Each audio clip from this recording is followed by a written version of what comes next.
Bismillahirrahmanirrahim. Assalamualaikum warahmatullahi wabarakatuh. Pemirsa yang tadi dimanapun Anda berada, senang kembali berjumpa dalam program kita Ruhani Hazain. Di mana insya Allah ta'ala di dalam program ini, kita akan membahas buku-buku karya Hadrat Masih Maud alaihissalam yang sudah terkompilasi di dalam kitab yang berjudul Ruhani Hazain. Dan untuk episode kali ini, kita akan membahas satu karya beliau yang berjudul Nurul Quran. Sebagai tambahan, Nurul Quran ini terbagi atas dua bagian pertama dan bagian kedua. Dan untuk episode kali ini kita fokus akan membahas bagian pertamanya saja. Dan bagian pertama ini adalah buku yang keempat dari jilid ke-9 Ruhani Hazain. Baik, saya Hafizur Rahman, di studio telah hadir narasumber kita seperti biasa, yakni Bapak Maulana Atul Ghalib Yudi Hadiana. Mari kita sapa beliau terlebih dahulu dan kita mulai pembahasan buku ini. Baik. Assalamualaikum Bapak. Assalamualaikum warahmatullahi wabarakatuh. Bagaimana kabarnya hari ini? Sehat? Alhamdulillah sehat. Alhamdulillah sehat. Baik, kita masuk ke pembahasan buku Nurul Quran bagian pertama. Saya ingin bertanya kepada Bapak dan saya mohon Bapak untuk menjelaskan latar belakang dari ditulisnya buku ini oleh Hadrat Masih Maud. Baik, bismillahirrahmanirrahim. Latar belakang penulisan buku Nurul Quran ini, Hadrat Masih Maud alaihissalam, beliau memiliki iradah atau beliau memiliki keinginan ya, untuk menulis sebuah majalah bulanan, di mana di dalam majalah itu beliau ingin menzahirkan atau menampakkan, memberikan penjelasan-penjelasan mengenai kesempurnaan rohani yang ada di dalam kitab suci Al-Quran. Nah, untuk itu beliau menerbitkan sebuah majalah yang kemudian diberi nama Nurul Quran atau Cahaya Al-Quran. Nah, jadi niat beliau itu ingin berkala per bulan diterbitkan, namun karena kesibukan beliau yang sangat luar biasa, pada akhirnya majalah atau risalah Nurul Quran ini hanya terbit untuk dua nomor ya, yaitu Nurul Quran nomor 1 dan nomor 2. Nah, kemudian yang nomor 1 ini diterbitkan untuk 3 bulan, yaitu bulan Juni, bulan Juli, dan bulan Agustus tahun 1895. Nah, kemudian untuk Nurul Quran nomor 2 ini diterbitkan untuk beberapa bulan cukup lama ini, yaitu untuk bulan September, Oktober, November, Desember 1895, dan juga untuk bulan Januari, Februari, Maret, April tahun 1896. Jadi latar belakang penulisan dari buku ini kurang lebih seperti itu. Latar belakangnya adalah keinginan beliau untuk menerbitkan majalah bulanan ya Pak ya. Betul. Diberi nama Nurul Quran, akan tetapi hanya bisa menerbitkan 2 nomor, dan itulah yang kita sebut Nurul Quran bagian pertama dan Nurul Quran bagian kedua. Ya. Baik. Seperti biasa saya ingin Bapak untuk menjelaskan poin-poin atau garis besarnya dulu sebelum kita akan membahas satu-satu yang dibahas di dalam bagian pertama ini, atau mungkin juga selintas boleh Bapak sampaikan di bagian kedua nanti apa yang disampaikan oleh Hadrat Masih Maud. Baik. Nah, di dalam Nurul Quran nomor 1 atau nomor pertama ini, Hadrat Masih Maud alaihissalam, beliau memberikan penjelasan dalil-dalil yang qat'i dari kitab suci Al-Quran sendiri mengenai yang pertama, kitab suci Al-Quran ini adalah kalam ilahi. Nah, kemudian yang kedua, Hadrat Masih Maud pun memberikan dalil-dalil berkenaan dengan Nabi Muhammad Rasulullah Shallallahu Alaihi Wasallam. Beliau adalah Rasul Allah Subhanahu Wa Taala yang benar. Nah, itu dijelaskan oleh beliau. Kemudian pada bagian awal juga di nomor pertama ini beliau menuliskan sebuah pengantar di mana di dalamnya beliau menyatakan bahwa setiap dalil, setiap pendakwaan itu harus senantiasa beliau tuliskan di dalam majalah ini, di dalam Nurul Quran ini, berdasarkan kitab suci Al-Quran itu sendiri. Itu yang nomor pertama ya, secara garis besar. Kemudian untuk yang kedua, Nurul Quran nomor kedua ini beliau menuliskan jawaban-jawaban terhadap 2 surat yang sudah ditulis oleh seorang pendeta Kristen bernama Pendeta Fatah Masih. Di mana di dalam 2 surat tersebut pendeta ini mengajukan keberatan-keberatan dan mencaci maki Yang Mulia Rasulullah Shallallahu Alaihi Wasallam dengan bahasa yang sangat kasar. Nah, di Nurul Quran kedua beliau menuliskan jawaban-jawaban terhadap 2 surat itu. Oke. Artinya yang bagian pertama ada 2 poin ya Pak ya. Hazrat Masih Maud ingin membuktikan bahwa Al-Quran itu merupakan kalam ilahi dan Hazrat Rasulullah SAW adalah benar utusan dari Allah Ta'ala. Betul. Dan ini dibuktikan dari Al-Quran itu sendiri. Ya. Dan kemudian seperti Bapak sampaikan sebelumnya juga Hazrat Masih Maud memberikan sedikit pengantar bahwasanya dalil-dalil ini memang harus dari Al-Quran. Dan mungkin saya akan minta Bapak kenapa Hazrat Masih Maud memberikan pernyataan seperti ini. Baik. Dan sebentar Pak. Dan kemudian bagian kedua adalah Hazrat Masih Maud menjelaskan mengenai jawaban terhadap 2 surat pendeta Kristen ya Pak ya. Ya. Oke. Kita masuk ke bagian pertama karena nanti bagian kedua kita akan bahas di episode selanjutnya. Insyaallah. Mengenai memang tampaknya buku ini membahas mengenai sebagian besarnya atau mayoritasnya mengenai bukti-bukti yang Al-Quran berikan mengenai bahwa Al-Quran itu adalah kalam ilahi dan Rasulullah adalah utusan Allah Ta'ala. Dan sebelum itu Hazrat Masih Maud memberikan pengantar.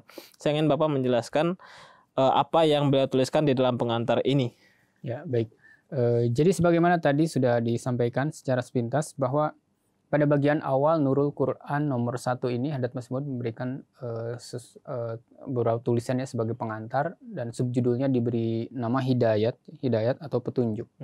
Nah, pada bagian ini salah satu poin di antaranya Hazrat Masih Maud menyebutkan bahwa karena tujuan penulisan dari risalah atau majalah ini agar hakikat-hakikat dan makrifat-makrifat kitab suci Al-Quran ini bisa sampai atau bisa diketahui oleh orang, maka Hazrat Masih Maud mewajibkan untuk selamanya ketika beliau menulis apakah itu pendakwaan atau apakah itu dalil berkenaan 2 hal tadi ya, berkenaan dengan kitab suci Al-Quran adalah kalam Allah Ta'ala dan Nabi Muhammad adalah Rasul yang benar utusan Allah Subhanahu Wa Ta'ala.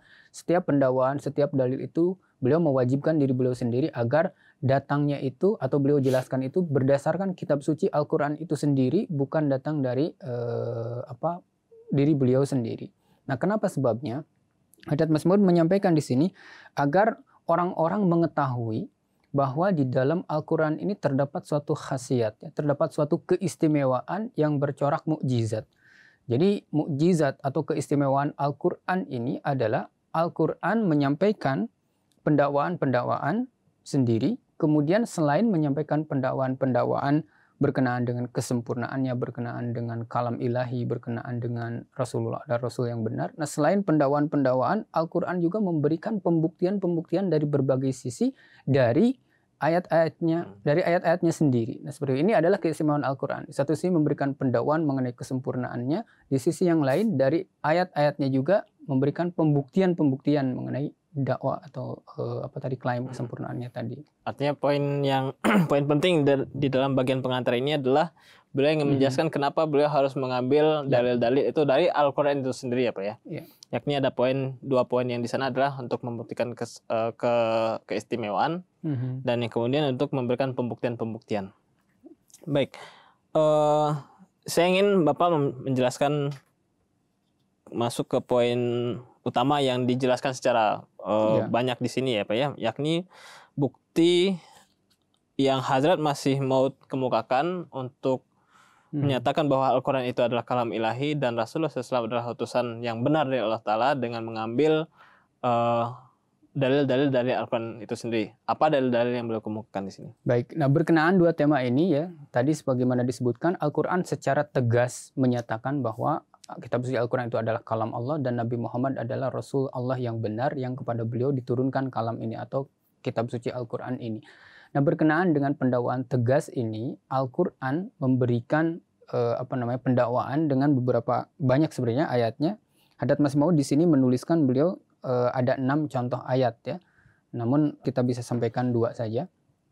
Jadi yang pertama berkenaan dengan kebenaran kitab suci Al-Quran itu sendiri. Hazrat Masih Maud mengutip surah Ali Imran ayat 1 dan 2 ya. A'udzubillahi minasyaitonirrajim. Bismillahirrahmanirrahim. Alif lam mim. Allahu la ilaha illa huwal hayyul qayyum. Nazzala 'alaikal kitaba bil haqq.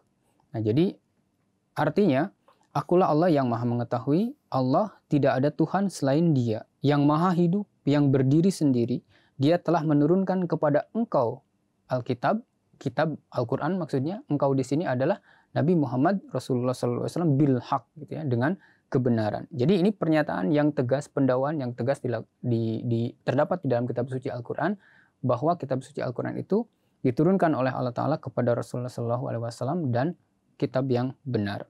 Kemudian berkenaan dengan kebenaran Rasulullah SAW, Hadrat Masih Maud di sini mengutip salah satu ayat, yaitu surah An-Nisa ayat 171 yang berbunyi, Ya ayyuhan nasu qad ja'akumur rasulu bil haq. Wahai manusia, sesungguhnya telah datang kepada kalian seorang rasul bil haq, dengan kebenaran. Seorang rasul di sini adalah Rasulullah SAW, dan dipertegas bahwa beliau ini adalah rasul yang benar, bil haq. Nah, inilah pendakwaan yang dinyatakan oleh kitab suci Al-Quran. Oke. Artinya di dalam buku ini beliau mengambil 6 ya Pak ya? Ya, betul. Pasti ada banyak dalil Al-Quran untuk menyatakan hal ini, tetapi beliau dalam buku ini mengutip 6 dan kita sudah sampaikan 2 diantaranya. Yang pertama adalah surah Ali Imran ayat 1-2 membuktikan bahwa Al-Quran itu adalah dari Allah Ta'ala, kalam ilahi, dan kemudian surah An-Nisa ayat 171 membuktikan bahwa Rasulullah adalah benar utusan Allah Ta'ala. Lalu kemudian apakah hanya berakhir di 6 ayat ini? Hadrat Masih Maud membuktikan hal ini? Apakah ada komentar selanjutnya? Baik, Hadrat Masih Maud selanjutnya beliau memberikan sebuah penjelasan ya setelah beliau mengutip ayat ini. Yang pertama, beliau menyampaikan bahwa itu tadi, bahwa banyak sebenarnya ayat-ayat yang lain, tapi beliau rasa cukup untuk memberikan 6 contoh ini. Lalu beliau pun di sini beliau ingin mengatakan, kata beliau, kepada para penentang, orang-orang yang menentang Al-Quran, orang-orang yang menentang Islam, bahwa pendakwaan kesempurnaan sebagaimana yang dinyatakan oleh Al-Quran ini tidak dijumpai di dalam kitab-kitab yang lainnya. Nah, Hadrat Masih Maud selanjutnya menulis bahwa beliau pun sangat ingin, beliau sangat merindukan seandainya ada orang Arya yang bisa membuktikan dari 4 kitab Weda mereka bahwa di dalamnya ada pendakwaan sebagaimana pendakwaan yang disampaikan oleh Al-Quran, yaitu kitab itu adalah benar, datang dari Allah Subhanahu wa Ta'ala, kemudian diturunkan kepada siapa dan pada masa atau pada zaman apa. Nah, beliau ingin menunggu kalau memang ada dari orang Arya yang bisa menyatakan, membuktikan pendakwaan itu dari kitab Weda, beliau sangat menantikan, kata beliau. Selanjutnya, poin berikutnya beliau pun menyampaikan bahwa perkara penting ya, yang pertama untuk membuktikan sebuah kitab itu adalah datang dari Allah Subhanahu wa Ta'ala, merupakan kitabullah, adalah kitab itu sendiri menyatakan sebuah pendakwaan bahwa memang kitab itu didatangkan atau turun dari Allah Subhanahu wa Ta'ala. Penting adanya pendakwaan gitu ya dari kitab itu sendiri. Beliau menyampaikan bahwa seandainya kita menisbahkan kepada suatu kitab bahwa kitab itu adalah kitab dari Allah Subhanahu wa Ta'ala, padahal di dalam kitab itu sendiri tidak ada isyarat sekalipun, tidak ada pendakwaan, tidak ada pernyataan bahwa itu adalah kitab yang datang dari Allah Subhanahu wa Ta'ala. Nah, ketika kita menyebut bahwa itu kitab dari Allah, padahal tidak ada isyarat sekalipun di dalam kitab itu, maka Hadrat Masih Maud menyatakan ini adalah sebuah perbuatan yang merupakan campur tangan kita dan campur tangan yang tidak tepat gitu ya. Karena kitab sendiri tidak menyatakan, lalu kenapa kita menyatakan bahwa kitab itu dari Allah? Nah, itu logika Hadrat Masih Maud. Dan pendakwaan itu hanya ada di dalam kitab suci Al-Quran, tidak ada di dalam kitab-kitab yang lainnya. Berikutnya Hadrat Masih Maud pun beliau menyatakan bahwa hal istimewa dari Al-Quran selain mendakwakan mengenai kesempurnaannya, mengenai datang dari Allah Subhanahu wa Ta'ala, termasuk Rasulullah itu adalah Rasul yang benar dari Allah Subhanahu wa Ta'ala, maka tidak berhenti sampai di sana.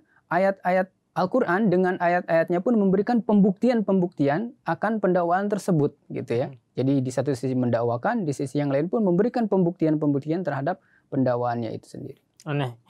Poin terakhir sangat menarik, yakni Hadrat Masih Maud mengatakan bahwa Al-Quran itu bisa membuktikan pendakwaannya sendiri. Apakah Hadrat Masih Maud juga di sini menceritakan bagaimana cara membuktikan pendakwaan yang telah diberikan Al-Quran terhadap kebenarannya? Ya, baik, Hadrat Masih Maud pun beliau memberikan sebuah penjelasan ya dari kitab suci Al-Quran, cara untuk membuktikan gitu ya kebenaran, terutama ini adalah Al-Quran sebagai kalam Allah dan Nabi Muhammad sebagai Rasul Allah yang benar. Nah, cara pembuktiannya ini pun ada di dalam Al-Quran, pendakwaannya ada, lalu pembuktiannya pun ada gitu ya. Cara untuk membuktikannya pun disajikan di dalam ayat-ayat Al-Quran. Nah, sebelum sampai ke situ, Hadrat Masih Maud di sini terlebih dahulu beliau pun memberikan sebuah tantangan kepada orang-orang dari agama-agama yang lain, bahwa jika memang cara untuk pembuktian kebenaran seperti yang ada di dalam Al-Quran ini ada juga di dalam kitab suci mereka, maka silakan cara itu kemudian ditulis dan diterbitkan di dalam surat kabar atau majalah-majalah mereka. Nah, ini tantangan yang disampaikan oleh Hadrat Masih Maud alaihissalatu wassalam. Lalu Hadrat Masih Maud pun belum mempertegas bahwa dengan penuh keyakinan saya mengatakan bahwa cara untuk pembuktian kebenaran sebagaimana disebutkan di dalam Al-Quran ini tidak akan dijumpai di dalam agama-agama yang lain. Nah, ini penegasan atau pengantar ya dari Hadrat Masih Maud alaihissalatu wassalam. Tantangan juga. Bagaimana cara yang beliau sampaikan? Nah, kemudian berkenaan dengan bagaimana caranya. Contoh misalkan untuk membuktikan kebenaran bahwa Nabi Muhammad itu adalah seorang Rasul yang memang benar datang diutus oleh Allah Subhanahu wa Ta'ala. Al-Quran menyajikan dua cara pembuktian. Yang pertama bisa dilihat dari kedatangan beliau, yaitu kedatangan beliau atau kemunculan beliau ini pada waktu kapan, yaitu pada masa ketika dunia telah diliputi oleh kegelapan, orang-orang telah terjerumus di dalam berbagai macam kekotoran. Tauhid telah berganti menjadi syirik, kesucian berubah menjadi kekotoran, keadilan telah tergantikan oleh kezaliman, dan ilmu telah tergantikan oleh kebodohan. Sehingga dunia ini sangat memerlukan datangnya seorang muslih, datangnya seorang pembaharu yang diutus oleh Allah Subhanahu wa Ta'ala untuk memperbaiki kerusakan-kerusakan yang terjadi di dunia. Nah, jadi yang pertama cara pembuktiannya adalah orang yang benar-benar datang dari Allah datangnya pada saat seperti itu. Nah, ini yang dikemukakan oleh Al-Quran. Itu satu segi. Kemudian segi yang kedua untuk membuktikan bahwa seseorang itu benar datang dari Allah Subhanahu wa Ta'ala, Al-Quran menyajikan cara pembuktian yang kedua adalah kalau tadi beliau ini datang dalam waktu seperti apa, digambarkan begitu.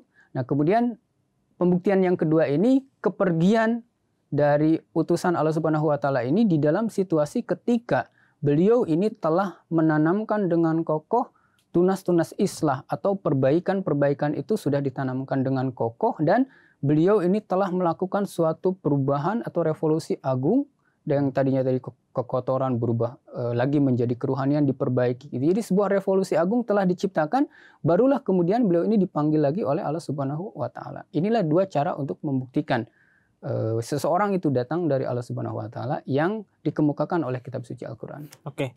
Cara membuktikan dari Al-Quran ya Pak ya. Al-Quran memberikan cara untuk membuktikan bahwa seseorang itu benar datang dari Allah Ta'ala. Dalam hal ini adalah Rasulullah SAW adalah benar datang dari Allah Ta'ala. Tadi dari awal kita sampaikan bahwa ini adalah bukti yang diambil dari Al-Quran untuk membuktikan pendakwaannya. Ada dua hal adalah yang tadi adalah saat kedatangannya dan kemudian saat kepergiannya. Saya ingin tahu apa ayat-ayat Al-Quran yang dikutip oleh Hadrat Masih Maud untuk hal ini. Baik. Nah, yang pertama terkait dengan kedatangannya dulu ya. Jadi tadi sebagaimana disampaikan oleh Hadrat Masih Maud, bukti Rasulullah SAW adalah benar datang dari Allah Subhanahu wa Ta'ala adalah situasi ketika di dunia ini memang telah terjadi begitu banyak kerusakan, kekotoran dan lain sebagainya. Nah, Al-Quran menyatakan dalam surah Ar-Rum ayat 42 Allah Subhanahu wa Ta'ala berfirman di sini zaharul fasadu fil barri wal bahri. Jadi ketika Rasulullah SAW datang, Al-Quran memberikan sebuah gambaran situasinya seperti apa saat itu, yaitu telah nampak kerusakan-kerusakan baik di daratan ataupun di lautan. Nah, ini menggambarkan bahwa begitu luasnya ya kerusakan-kerusakan yang terjadi sehingga situasi itu menuntut datangnya seorang muslih, seorang pembaharu yang akan memperbaiki kondisi itu. Dan pada saat seperti itulah kemudian Rasulullah SAW diutus sesuai dengan keperluan pada zaman itu. Ini ayat yang pertama yang dijelaskan oleh Hadrat Masih Maud. Kemudian salah satu contoh ayat lain ya, Hadrat Masih Maud mengutip dari surah Al-Furqan ayat 2. Allah Subhanahu wa Ta'ala berfirman, Tabarakalladzi nazzalal furqana ala abdihi liyakuna lil alamina nadhira. Jadi maha berberkatlah dia yaitu Allah Ta'ala yang telah menurunkan Al-Furqan yaitu Al-Quran ala abdihi atas hambanya yaitu Nabi Muhammad SAW liyakuna lil alamina nadhira agar menjadi pemberi peringatan bagi seluruh alam. Nah, jadi Rasulullah SAW di dalam ayat ini dinyatakan bahwa beliau ini adalah pemberi peringatan bagi seluruh alam. Nah, kemudian Hadrat Mas'ud memberikan sebuah penjelasan berkenaan dengan kata nazir. Nazir pemberi peringatan. Biasanya orang yang memberi peringatan itu adalah kepada orang-orang yang melakukan kesalahan. Nah, kalau orang yang berlaku baik itu biasanya kan diberikan kabar-kabar gembira. Nah, Rasulullah SAW beliau diutus untuk memberikan peringatan kepada seluruh alam, seluruh dunia ini, gitu ya. Nah, artinya apa? Karena orang yang memberi peringatan itu adalah memberi peringatan kepada orang-orang yang berbuat kesalahan, berbuat dosa, maka ini artinya di seluruh alam perbuatan-perbuatan salah, perbuatan-perbuatan dosa, kekotoran ini telah begitu meluasnya. Nah, sehingga Rasulullah SAW diutus datang untuk memberikan peringatan kepada seluruh alam. Nah, karena meluasnya situasi itu, kemudian situasi tersebut menuntut datangnya seorang muslih, seorang pembaharu untuk memperbaiki situasi itu, dan pada saat itulah Rasulullah SAW diutus. Nah, Hadrat Masih Maud, sedikit lagi beliau memberikan sebuah penegasan bahwa pendakwaan yang dinyatakan oleh Al-Quran dan cara pembuktian yang disampaikan Al-Quran ini tidak dinyatakan di dalam kitab yang lain, baik di dalam Taurat mengenai Nabi Musa alaihissalam ataupun di dalam Injil mengenai Nabi Isa alaihissalam. Tidak ada pernyataan atau pendakwaan yang sama dengan apa yang disampaikan oleh Al-Quran. Baik, dua ayat ya yang beliau kutip, yakni surah Ar-Rum ayat 42 dan surah Al-Furqan ayat 2, ini menjelaskan bagaimana kondisi saat beliau diutus ke dunia ini. Bagaimana kondisi itu sudah gelap gulita, artinya banyak kekacauan dan menghendaki menuntut adanya seorang nabi untuk datang ke dunia ini. Itu dua ayat. Bagaimana dengan ayat tentang indikasi kepergian ya, kepergian, bagaimana kondisi saat seorang nabi itu pergi meninggalkan dunia ini? Ya, baik. Jadi tadi Hadrat Mas'ud menyampaikan bahwa pembuktian seseorang itu memang benar datang, nabi tersebut datang dari Allah Ta'ala dan benar, adalah ketika beliau ini pergi atau meninggalkan dunia ini, maka beliau telah menciptakan suatu revolusi. Beliau telah menunaikan tugas perbaikan itu dengan secara keseluruhan dan secara sempurna. Nah, berkenaan dengan ini pun Al-Quran memberikan pembuktian ya. Hadrat Masih Maud di sini mengutip dua ayat juga ya. Ayat yang pertama yaitu surah Al-Maidah ayat 4. Hadrat Masih Maud beliau mengutip ayat ini yaitu al-yauma akmaltu lakum dinakum wa atmamtu alaikum nikmati wa raditu lakumul islam madina. Jadi pada hari ini telah aku sempurnakan bagi kamu agama kamu dan telah aku lengkapkan, aku sempurnakan juga atas kamu nikmatku, dan seterusnya. Berkenaan dengan ayat ini, Hadrat Masih Maud alaihissalam beliau memberikan penjelasan bahwa ayat ini menggambarkan bahwa misi yang diemban oleh Rasulullah SAW itu telah sampai kepada tingkat kesempurnaannya. Turunnya kitab suci Al-Quran sebagai kitab pemberi petunjuk, sebagaimana turunnya itu telah turun secara sepenuhnya, dan perbaikan rohani manusia itu pun telah sampai kepada puncaknya, sehingga dinyatakan di dalam ayat ini bahwa misi-misi yang diemban oleh beliau itu telah sempurna. Nah, ini ayat yang pertama ya. Kemudian berikutnya ayat yang kedua yang dikutip oleh Hadrat Masih Maud alaihissalam adalah berkenaan ayatnya adalah surah An-Nasr ya. Allah Subhanahu wa taala berfirman, "Idza jaa nasrullahi wal fath wa ra'aitan nasa yadkhuluna fi dinillahi afwaja fasabbih bihamdi rabbika wastaghfirhu innahu kana tawwaba." Jadi ketika datang pertolongan Allah dan kemenangan dan engkau melihat orang-orang masuk ke dalam agama Allah dengan berbondong-bondong. Nah, pemandangan inilah yang telah terjadi ketika Rasulullah Shallallahu Alaihi Wasallam beliau wafat atau meninggal dunia. Jadi kemenangan itu telah diraih, orang-orang telah berbondong-bondong masuk ke dalam agama Allah Subhanahu wa taala, yaitu agama Islam. Jadi pendek kata, kepergian Rasulullah SAW adalah pada masa ketika misi yang diemban oleh beliau itu sudah sempurna. Al-Quran sudah turun secara sempurna sebagaimana mestinya. Lalu revolusi yang agung telah terjadi. Kita bisa melihat bagaimana orang-orang Arab saat itu yang sebelum Al-Quran turun, kejahilan, perbudakan, perbuatan kotor dan lain sebagainya di sana itu begitu luar biasanya. Kemudian Rasulullah datang dengan membawa Al-Quran, orang-orang yang biadab dan lain sebagainya akhirnya berubah rohani mereka menjadi orang-orang yang dekat dengan Allah Subhanahu wa taala, orang-orang yang memiliki level kerohanian yang sangat luar biasa. Nah, inilah yang telah diciptakan oleh Rasulullah SAW, dan ini kemudian menjadi pembuktian bahwa sebagaimana pendakwaan Al-Qur'an, Rasulullah SAW itu adalah benar datang dari Allah Subhanahu wa taala. Oke, baik. Saya kembali ke awal bahwa sebagaimana Hazrat Masih Maud berniat untuk menuliskan majalah ini untuk mengemukakan Al-Quran, dalil-dalil yang dikemukakan adalah dari Al-Quran, dan dari sini kita bisa lihat bahwa dari awal tadi penjelasan beliau hanya mengutip Al-Quran saja. Betul. Dari awal tadi beliau menyampaikan 6 ayat yang mendukung pendakwaan bahwa Al-Quran itu adalah kalam ilahi dan Rasulullah SAW adalah utusan Allah Ta'ala, dari 6 ayat. Yang 2 diantaranya sudah kita jelaskan, dan kemudian cara pembuktian yang ada di dalam Al-Quran pun beliau jelaskan dengan mengutip kembali dari ayat-ayat Al-Quran. Dan ini menjadi hal yang harus kita syukuri. Kita banyak mendapatkan ilmu rohani dengan menggali buku-buku Hadrat Masih Maud SAW. Mudah-mudahan apa yang telah kita diskusikan pada episode kali ini bisa menambah wawasan kita dan memperkuat keimanan kita. Insyaallah. Baik, pemirsa yang dari manapun Anda berada, demikianlah pembahasan kita mengenai buku Nurul Quran bagian pertama. Mudah-mudahan apa yang telah kita bahas ini semakin meningkatkan atau menumbuhkan kecintaan kita kepada Hazrat Masih Maud SAW. Saya Hafizur Rahman beserta kru yang bertugas untuk episode kali ini mohon undur diri. Wabillahi taufiq wal hidayah. Assalamualaikum warahmatullahi wabarakatuh. Waalaikumsalam.